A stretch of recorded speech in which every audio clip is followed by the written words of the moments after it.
Assalamualaikum warahmatullahi wabarakatuh.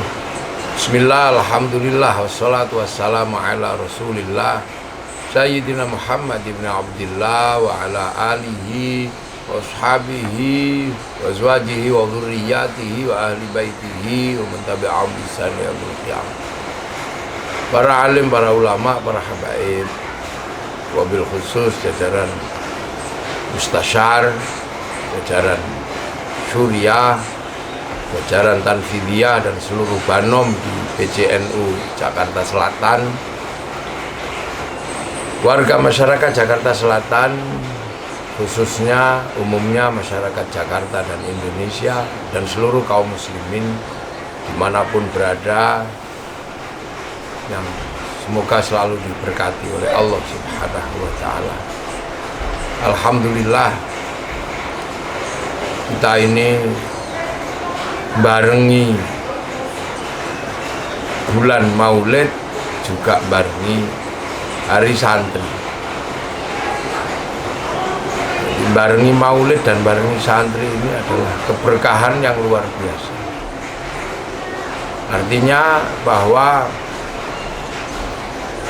pengikut-pengikut Rasulullah yang bertempat sangat jauh dari Rasulullah di Arab dan kita di Indonesia, waktu yang jauh berbeda, dari tahun 600 sekarang tahun 2020, tempat yang jauh, waktu yang jauh, tapi alhamdulillah di Indonesia diberkahi, masih diperkenankan untuk mengikuti ajaran-ajaran yang dibawa oleh Rasulullah Muhammad Sallallahu Alaihi Wasallam. Nah, maka rasa syukur itu diwujudkan oleh santri-santri, diwujudkan oleh kaum muslimin Indonesia dengan baca sholawat, dengan memperingati Maulid Nabi. Untuk apa? Untuk mengingat kembali bahwa satu, kita ini umat Rasulullah, dan yang kedua, kita ini adalah umat Rasulullah yang sudah sangat jauh dari Arab dan sudah sangat jauh waktunya dari saat Rasulullah hidup.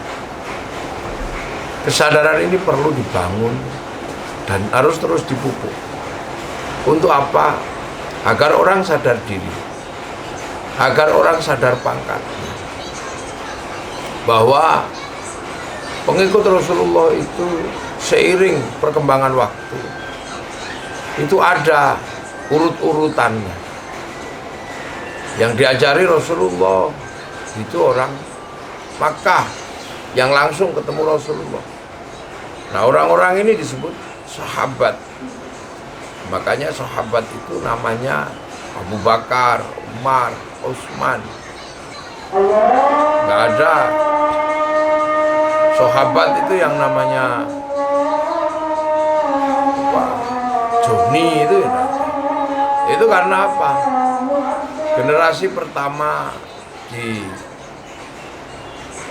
Makkah yang diajari Rasulullah ya orang Makkah. Nah, seiring perkembangan waktu kemudian Islam dipegang oleh generasi berikutnya. Generasi berikutnya inilah yang kemudian disebut tabi'in. Siapa yang disebut tabi'in? Pengikut Rasulullah yang nggak ketemu sama Rasul tapi ketemunya sama sahabat. Itu tabi'in. Nah, yang generasi berikutnya setelah sahabat meninggal diteruskan oleh yang namanya tabi'in. Tabi'in menemukan orang-orang yang ingin belajar sama Rasul tapi nggak ketemu sahabat, nggak ketemu Rasul, ketemunya tabi'in. Maka orang inilah yang disebut tabi'ut tabi'in.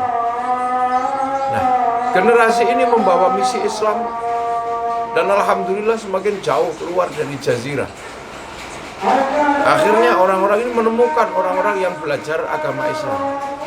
Nah, orang yang ditemukan oleh tabi'ut tabi'in ini yang kemudian disebut tabi'ut tabi'in. Pengikutnya pengikut. Jadi pada akhirnya kalau kita orang Indonesia, terutama orang NU, ini udah sebutannya udah tabaat, udah panjang.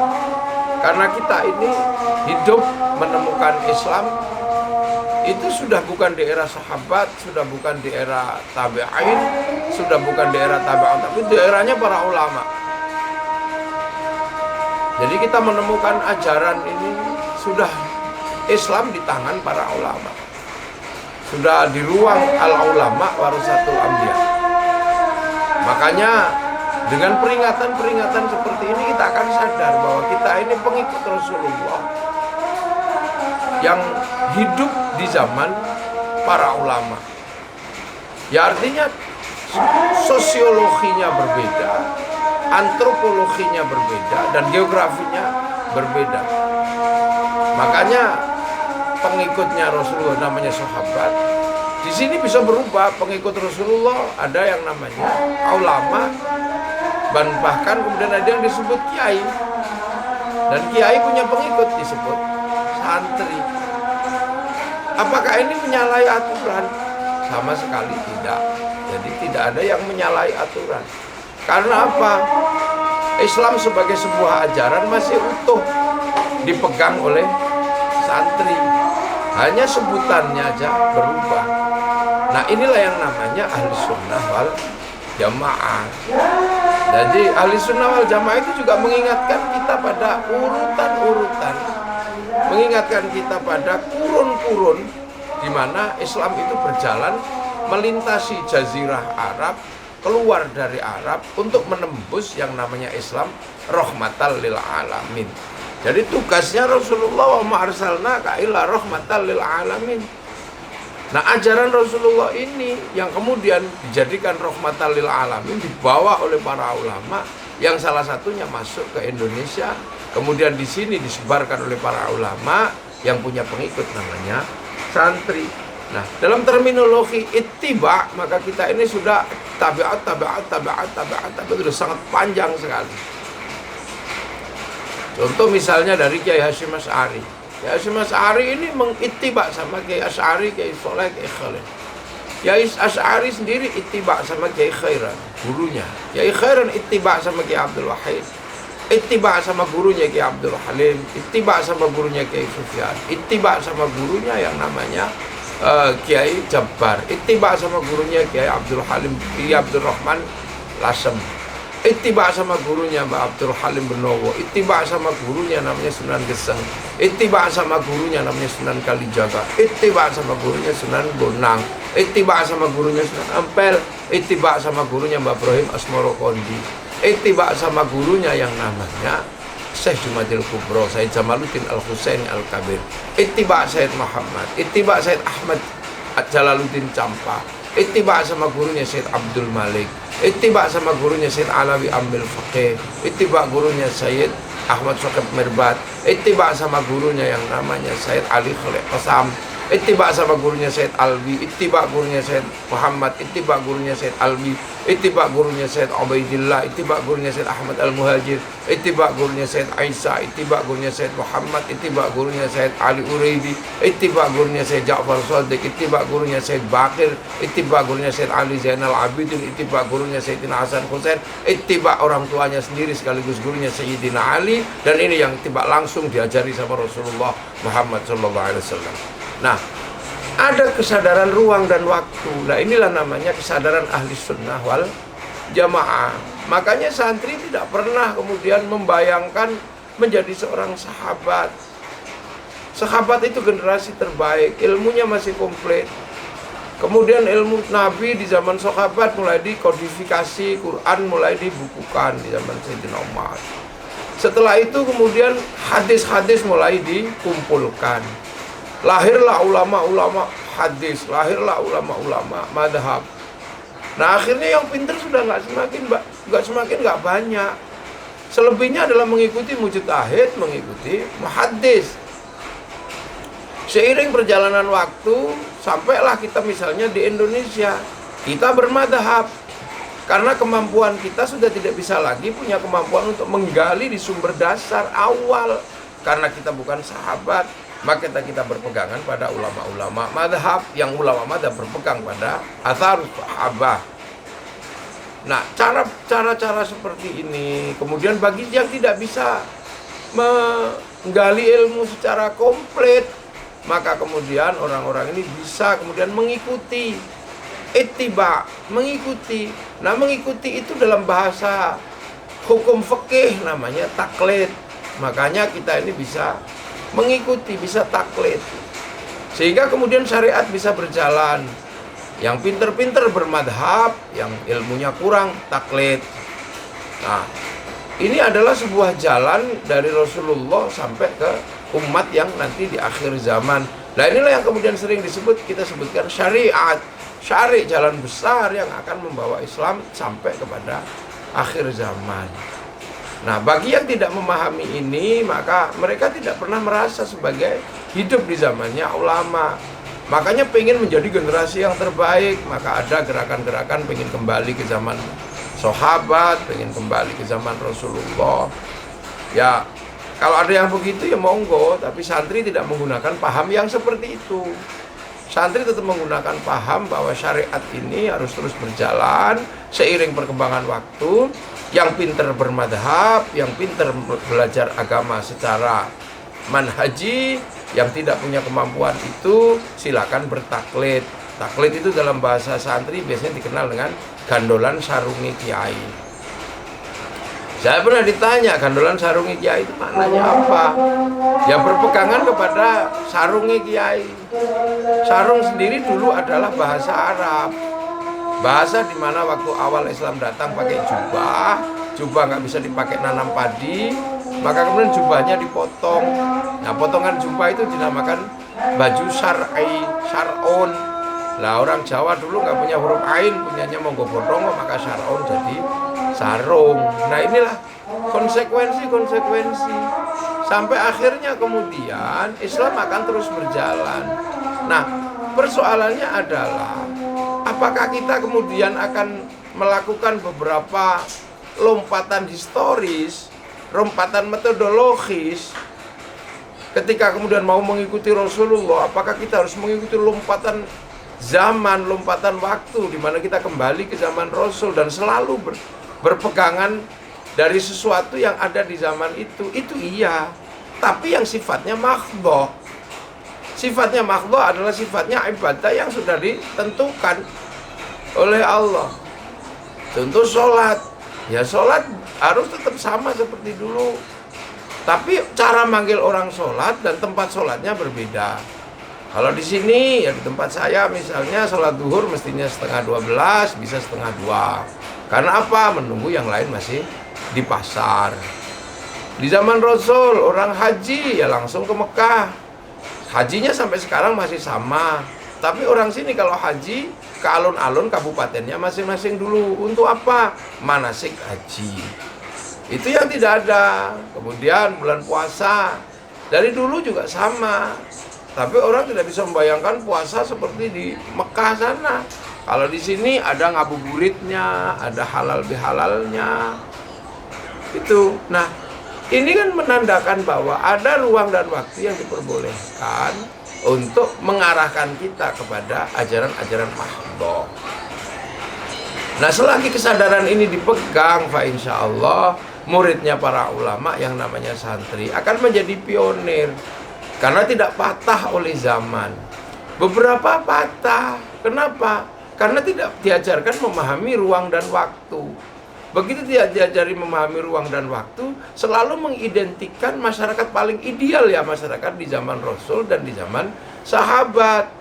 Nah, orang-orang ini kadang tidak mau taklid, nggak mau bermadhab, nggak mau, selalu mengidentikan kembali ke zaman itu. Nah, kembali ke zaman itu tidak mudah. Karena ruang sosiologi, geografinya berubah. Mulai dari simbol-simbolnya juga berubah. Zaman Rasul simbolnya masih jenggot untuk kaum muslimin. Sekarang Sepultura, Metallica, jenggoten semua. Apakah kemudian kita akan kembali menggunakan itu, ngotot bahwa jenggot itu simbol? Ya, itu adalah ruang di mana yang waktu itu bisa menjadi simbol. Celana cingkrang, ya dulu itu bisa menjadi simbol. Tapi sekarang kemudian celana cingkrang ini sudah bukan simbol untuk membedakan orang yang hatinya tidak sombong. Karena orang kaya pun sekarang celananya pakai celana lebih pendek lagi dari sekedar baina surra wa rukbah. Ini berubah. Makanya kita ini kesadaran dasar seperti itu menjadi penting, bahwa ahli sunnah wal jamaah mengajarkan mengikuti Rasulullah itu ada kesadaran ruang dan ada kesadaran waktu. Bahkan ada al-adatu muhakkamah dalam ilmu fikih. Bahkan ada sesuatu yang sangat berat kita terima menjadi sebuah kenyataan kalau itu harus terjadi. Ad-daruratu tubihul mahdhurat, al-masyaqqatu tajlibut taisir. Kesadaran ruang dan waktu seperti ini menjadi sangat penting untuk dipahami. Nah, inilah yang kemudian menghasilkan pemahaman-pemahaman yang sampai sekarang masih dipegang betul oleh santri. Makanya dalam setiap ruang dan setiap waktu, santri tidak pernah terjebak untuk kembali kepada titik awal, kembali kepada Quran Sunnah, kembali ke zaman sahabat. Santri sudah melewati fase itu menjadi sebuah ruang dan dialektika untuk memahami pengikut Rasulullah itu berjenjang. Mahdhohnya tetap, ghairu mahdhohnya bisa berubah-ubah. Nah, dalam hal ini maka kemudian ada istilah bid'ah hasanah. Tidak semua bid'ah dolalah. Nah, kalau kesadaran ini dipegang betul, insya Allah nggak ada masalah. Makanya kesadaran-kesadaran santri terkait dengan kesadaran kebangsaan, kesadaran kenegaraan, kesadaran-kesadaran ini tidak bisa lagi diganggu gugat, karena kesadaran itu Rasulullah di Arab, ya Rasulullah menjaga betul baladil aminnya Arab. Agar apa? Agar ajaran bisa berjalan. Dan di Indonesia akhirnya kemudian bermanifestasi ajaran Rasulullah yang tadinya kullukum ra'in wa kullukum mas'ulun an ra'iyati, bermanifestasi merukunkan raja, hamba, kawula Gusti dalam konsep rakyat. Ajaran Islam yang tadinya tergambar dengan jelas wasyawirhum fil amri, sekarang di kita bisa menggunakan istilah musyawarah. Bahkan lembaga tinggi negaranya bisa majelis permusyawaratan rakyat, dewan perwakilan rakyat. Nah, ini kesadaran-kesadaran seperti ini menjadi penting. Karena kalau tidak, kita juga akan menjadi generasi yang tidak siap untuk menerima perubahan. Nah, ya kalau nggak frustasi, kalau frustasi repot, maka kemudian melakukan gerakan-gerakan menahan laju peradaban.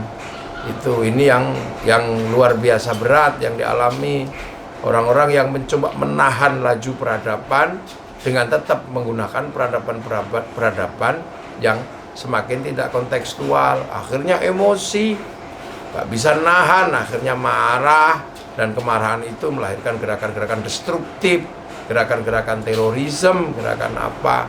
Ini berawal dari gerakan mencoba menahan laju peradaban zaman. Jadi ajaran Islam tetap harus disesuaikan dengan zaman. Ketika Islam lahir, ini pasti akan mengalami kegagalan. Kegagalan ruang dan waktu ini tidak bisa dipertahankan. Makanya santri insya Allah sampai kapanpun akan siap melintasi ruang dan waktu seiring pemahaman ahli sunnah wal jamaahnya, seiring pemahaman ittiba'nya kepada Rasulullah Muhammad SAW. Mungkin itu yang bisa saya sampaikan. Semoga ada barokah, ada manfaatnya. Assalamualaikum warahmatullahi wabarakatuh. Selamat Hari Santri, selamat Maulid Nabi.